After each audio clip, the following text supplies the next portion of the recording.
नमस्कार, मैं हूं शाहीन परवीन। देश में कोरोना एक बार फिर दस्तक दे रहा है।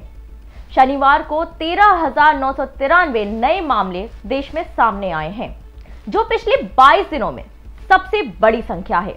महाराष्ट्र, केरल, पंजाब और मध्य प्रदेश में हफ्ते भर से लगातार केस बढ़ रहे हैं। बात महाराष्ट्र की करें तो 3019 केस 18 जनवरी को थी। 20 फरवरी को यह संख्या 6,112 मिली। ऐसे में महीने भर में ये केस डबल हो गया है। तो क्या कोरोना एक बार फिर से देश में दस्तक दे रहा है? क्या कहते हैं आप देवेंद्र जी इस मामले में? शाहीन, एक बार और कोरोना की लहर हमें लग रहा है कि आने वाली जी। इसलिए क्योंकि लगातार जो कोरोना के केस हैं वो लगातार बढ़ रहे हैं। आपको बताएं कि प्रतिदिन, जैसे कि केरल, महाराष्ट्र, पंजाब, मध्य प्रदेश में अगर एक हफ्ते की बात करें जी, तो इसमें लगातार केस बढ़े हैं जी। हालांकि बीच में जो कोरोना के केस थे उसकी कमी दर्ज की गई थी, लेकिन जिस तरह से इन राज्यों में बढ़ रहे हैं उससे तो ऐसा ही लगता है कि एक और जो है चरण कोरोना का जी झेलना पड़ेगा इस भारत को। तो देवेंद्र जी, आखिर इन बढ़ते केसेस के पीछे का कारण क्या है? शाहीन, आपको बताएं कि एक स्लोगन है सरकार ने दिया है जी कि जब तक दवाई नहीं तब तक ढिलाई नहीं जी। तो जब तक दवाई बन करके नहीं आ जाती, अगर जो ढिलाई होगी तो कोरोना के केस बढ़ेंगे। तो आप कहना चाह रहे हैं कि लोग सही से सतर्कता नहीं बरत रहे हैं? बिल्कुल शाहीन, हम यही कहेंगे कि लोग जो है सतर्कता नहीं बरत रहे हैं। अभी जो सामना जो पेपर है, शिवसेना का मुखपत्र जो है सामना, उसमें साफ साफ कहा गया है कि हम विवश हैं।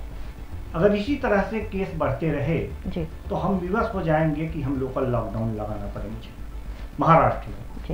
और उन्होंने ये कहा है, एक तरह से व्यंग करते हुए कहा है कि जो 14 फरवरी का दिन था, उस दिन इस तरह से लोग 14 फरवरी का जश्न मना रहे थे जैसे कोरोना हो ही।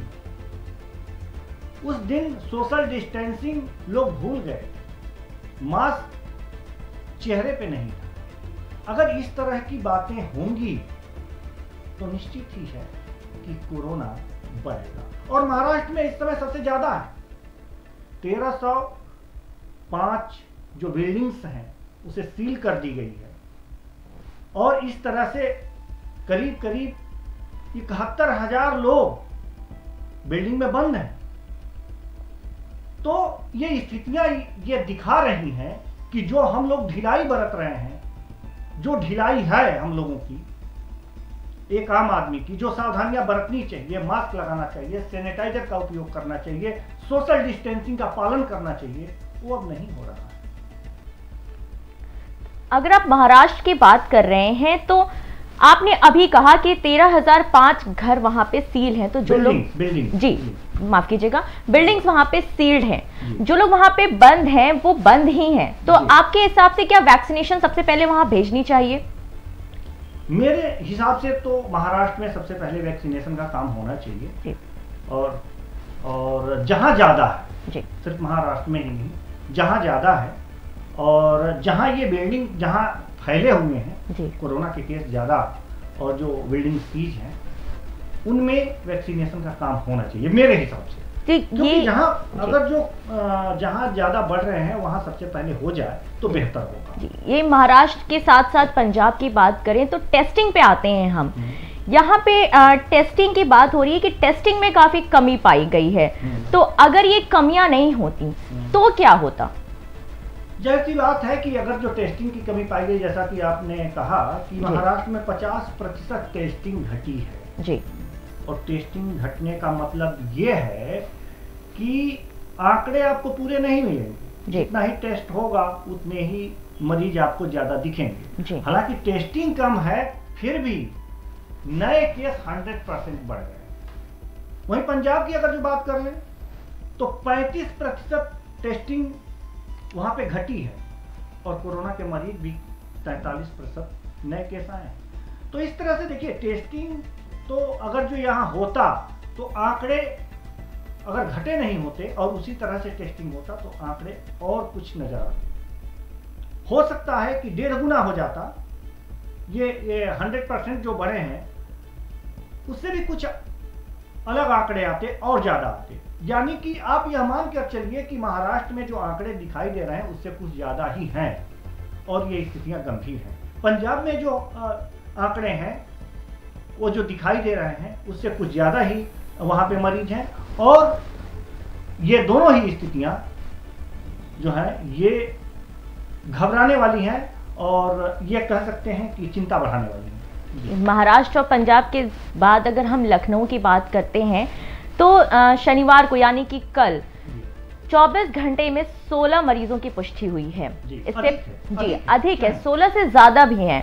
जी नहीं, 16 से ज्यादा नहीं, ये जो 16 मरीज पाए गए हैं, ये जो पुष्टि हुई है जी, ये वास्तव में आपको बताएं कि ये चिंताजनक बात है जी, क्योंकि यहाँ भी 10 वर्ष के करीब पाए जा रहे थे जी, 6 बढ़े हैं, कल 16 और बढ़ जाएंगे जी, और इस तरह से प्रक्रिया जारी रहेगी जी। तो आखिर ये बढ़ क्यों रहे हैं जी, इसके जिम्मेदार कौन है?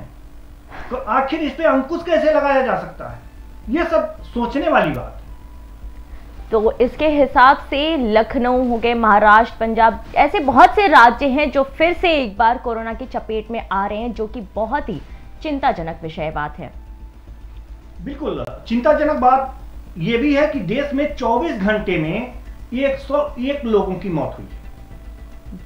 स्वास्थ्य मंत्रालय की यह रिपोर्ट है कि 24 घंटे में कोरोना से 101 लोगों की मौत हुई है। महाराष्ट्र में 44, केरल में 15 और पंजाब में 8। यह रिपोर्ट है।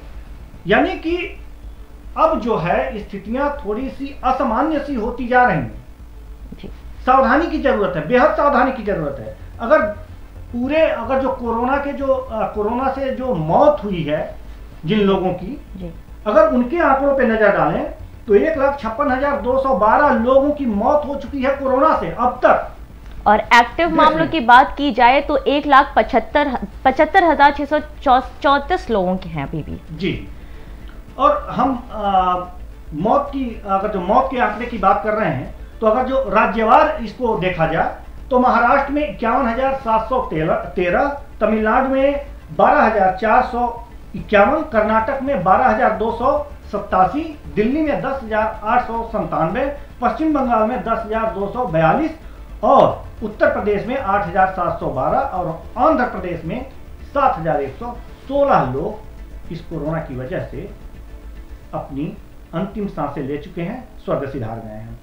अब इसमें महत्वपूर्ण बात यह है शाहीन कि जो 70% से अधिक लोग जो इसमें मरे हैं ना, वो 70% से अधिक लोग अन्य बीमारियों से पीड़ित थे। यानी कि हम ये देखना महत्वपूर्ण हो जाता है कि अगर कोई व्यक्ति बीमार है और उसे कोरोना हो जाता है तो उसके मरने के चांस ज्यादा हो जाते हैं। ऐसे में बीमार लोगों को और भी सावधान और सतर्क रहने की जरूरत है जी सही।